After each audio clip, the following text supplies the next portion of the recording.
Welcome to Pull My Focus, where we give you the tips, tricks, and techniques you need to make great video. Today we're going to show you how to break down a script, how it's been done traditionally in Hollywood forever, how it's changed somewhat in the digital age, and how to pare it down and modify it a bit for your short indie productions. But first, what is breaking down a script? Oh, let's break it down! Separating and numbering each scene from the script and highlighting and listing all the elements in each scene as they're written in the script. This breakdown will communicate to the various departments of your crew what they need to make, manage, place, and or perform on set when it's time to shoot that scene. It will also help you determine what those elements are going to cost you, your production budget. All of this is important because your lens sees outward in an expanding cone and you want to control, to the best of your ability, everything inside it so that it helps you in telling your story versus hinders it. A feature film with 90 to 120 pages may have anywhere from 40 to 60 scenes or more. That's a lot of elements to manage, and it all has to be collected and communicated in some way.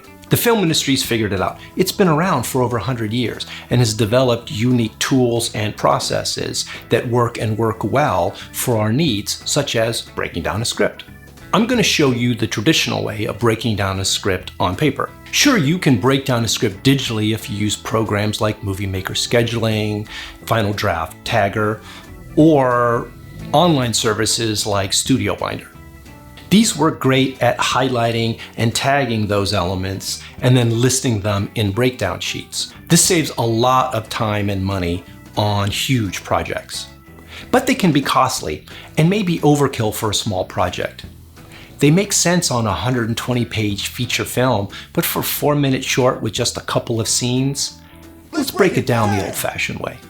Line out each scene and number it based on the scene headings.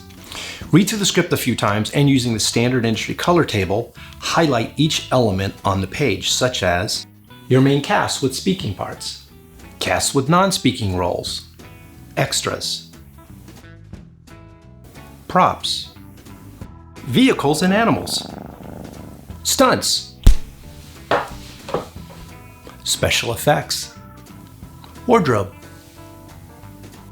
hair and makeup, sound effects and music, and special equipment. Most of these categories are self-explanatory, but some need a little clarification. On certain gigs, particularly paid gigs, there's a big difference between actors with a speaking role, a non-speaking role, and background extras. And they have to do with how actors are paid, titles, and other things in their contract. But this may not be a big deal on small projects. When we hear special effects, we generally think green screen or CGI, but it literally means any special effect that has to be created on set, such as a leaky faucet, rain, fire, smoke. For wardrobe, hair, and makeup, you want to list anything unique or different other than the already established look that you have for that character, like when a piece of clothes are torn or something has happened to their hair. Sound effects and music applies to any audio that needs to be recorded or acquired before editing and in some cases before shooting. Think music rights, for example, for a song that you need your characters to maybe sing to or dance to in the scene when you shoot it. You don't want to get locked into a song that you find out later on you can't afford. Special equipment means just that. Telescoping cranes, drones, car rigs, any special gear that you're going to need on set in order to get a shot for that scene. At this point, list out all those elements in the appropriate category on a breakdown sheet. One sheet for each scene. This becomes a binder that when complete, a copy goes to each department head of your crew. For a simple short with a small crew, you might want to just use a spreadsheet. Each row is a scene and each column a category. Nothing wrong with keeping it simple. We want to make films, not play office. There is one section we didn't cover, production notes. This is where you put any questions that you have for the director when you meet later. You see, the script breakdown, it isn't done yet. To this point, you've listed all the elements written in the script, but there are a lot more details involved when you bring in the director. I mean, take for instance, a simple scene where, as written, your lead is eating lunch in their dining room.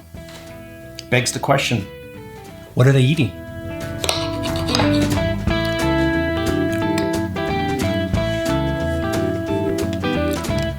That's a director question, and we'll cover that in more detail in an upcoming video. Remember, the amount of work you put into pre-production will help immeasurably when it comes time to shoot. Don't skip the script breakdown. You want to ensure that you have the right elements on set at the right time when you're ready to shoot. For links to a breakdown sheet template and the color coding legend, check out our companion article to this video at filmmyfocus.tv. Thanks for watching, and check out our other videos covered in the areas of not only pre-production but also production, post-production, and the business aspect of filmmaking.